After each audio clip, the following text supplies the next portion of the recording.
আসসালামু আলাইকুম রহমতুল্লাহ।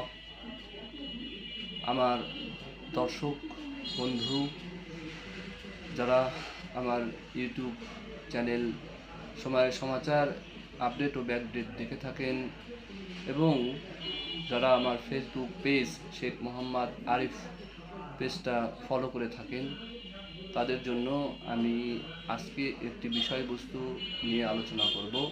আমার আজকের আলোচনার বিষয় হলো বিবেকের সফটওয়্যার এবং হার্ডওয়্যার ও এর আমানতদারিতা। গতকাল জুমার দিন ছিল। জুমার দিনে মসজিদের খতিব বিবেক সম্পর্কে এবং বিবেকের যে আমানতদারিতা এ বিষয়ে আলোকপাত করেছিলেন। সেই সমস্ত আলোচনা থেকে আমি চুম্বক কিছু আলোচনা আমরা যারা সাধারণ মানুষ তাদের জন্য তুলে ধরছি। প্রথম কথা হলো বিবেকের সফটওয়্যার কি, বিবেকের হার্ডওয়্যার কি এবং আমানতদারিতা কি।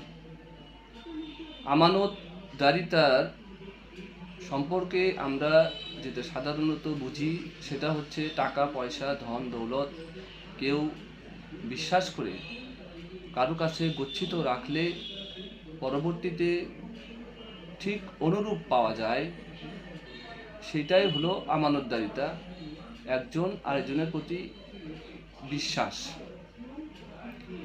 এটাই হচ্ছে আমানতদারিতা।